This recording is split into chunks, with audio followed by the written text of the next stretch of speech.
Two observations about you before you continue talking about your friends. Hit me. And they're both positive things. Number one is that I feel like you are really good at being an attentive friend. You maintain a lot of relationships in and out of comedy, which I think is rare. It's important And rare, but like you also prioritize them in a way and you make time for it. And like I find that to be very impressive. Thank you. You're welcome. And number two, I think you got a great nose, dude. I sit here and I look at you in profile 2 hours a week and I see that fucking perfect beak, dude. And I'm like, it's my boy. Wow. What a lovely thing to say. Very English nose. Yes. See? Well, you've got such a handsome face. It was one of the reasons I wanted you to do this podcast with me. Everyone said that. They were like, wow, what a handsome pair the two of you will be. Shucks. You have a very young, boyish face. It's nice. Thank you. Now, I will tell you a secret about my nose. Let's hear it. So growing up, I played a lot of soccer. And when I was a kid, I played goalie. And I came out to stop a fast break once. And the kid from Falmouth, his name was Chris Lebrecq, volleyed the soccer ball into my face and broke my nose. He also really damaged my eye. I had to have, I don't know, it was just, I had to like wear an eye patch for like 3 weeks. Oh my God. And I had to sleep sitting up because it wasn't draining. It was all kinds of, I scratched my cornea, all this shit. So I went to the hospital and my nose was all broken and they kind of reset it. But from that day on, it was never straight. And then I got in that fight that I told you about with Ricky. When Ricky was on the show, I told that story. And that guy broke my nose again, and I never got it fixed. Such that from the age of like 22 on, my whole nose was shifted to the left on the inside. So my septum was displaced, and I would close one nostril and not be able to breathe out of my nose. And I really learned this because when I was doing a lot of cocaine, I could only do it through one nostril. And everybody who does a lot of coke knows that you're supposed to even it out. Because, you know, you don't want to put so much wear and tear on one. You get the deviated septum that you already had. Yeah, exactly. But I couldn't get the powder up that one nostril. So eventually I just decided, I saw an ear, nose, and throat doctor, and he was like, look, you're hurting yourself by the fact that your nose is so clogged with bone fragments and all this shit. You're waking up dehydrated because you're breathing out of your mouth all night.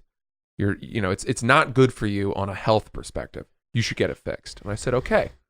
So I finally gave in to the idea of having a very reconstructive rhinoplasty. Gotcha.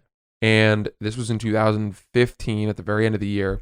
I set it all up, went to Mount Sinai, had this legendary plastic surgeon do my nose. This guy was like 75 years old. Still got it.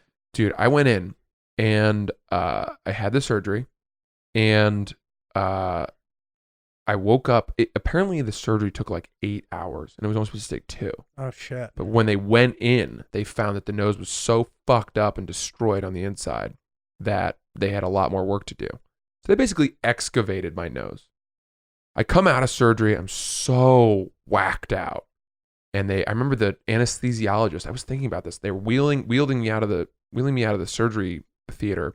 He starts slapping me in the face. He's like, wake up. And I'm like, what? No, I don't want to be awake now. This is a nightmare. Like, let the drugs work. He's like, but they don't want, for some reason, they don't want you to sleep longer than you're supposed to. They bring you to the recovery room. My mom was there.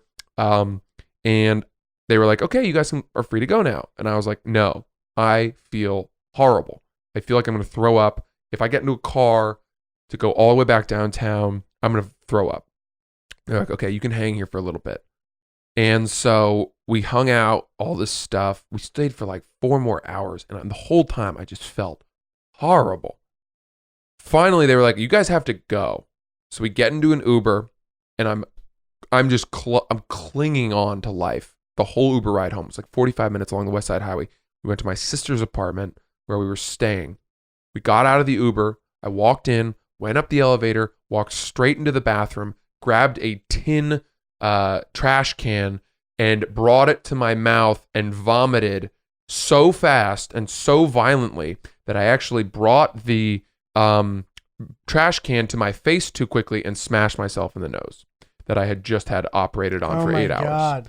The reason that I was vomiting was that they had forgotten to pump and vacuum the blood out of my stomach that accumulates throughout the course of this surgery. So you're puking blood. Because you're lying on your fucking back and all the blood is draining through your face into you're just swallowing it all. And your body has this natural reaction of it can't digest blood. Did you know that? No. Stomach can't digest blood. And the reason is, if you have internal bleeding, your body has a natural sensor that says, hey, there's blood in your stomach. You need to figure this out because you're in trouble, and it causes you to throw it up. So that was why I was so nauseous. I'd swallowed so much blood and they hadn't taken it out. So I throw up all this blood. I smash the trash can into my nose. All the packing of gauze that was all the way up my nostril comes out of my nose. My face is hemorrhaging blood. I saw myself in the mirror. Just then, my sister walks in the door. My mom, she goes, hey, how'd it go? My mom turns to her and she goes, Lyndon, we are not doing well. They called 911 and we had to get we were going to call an ambulance to take me right back to the hospital. Oh my God. But in the interim, we managed to get the hospital back on the phone. They were like, look, you need to take gauze and you just shove it up his fucking nose right now. So my mom did that, which was pretty fucking painful. Oh my God. And we managed to kind of staunch the bleeding enough that we could go back, the next day and have it properly wrapped and stuff again. Jesus. But the days following that surgery are the most uncomfortable that you'll ever be in your life. Oh my God, dude. You can't swallow. There's all this shit up. Getting your face operated on sucks. Dude. It really sucks. Jesus. Anyway, that's a pretty gruesome story. Forgive me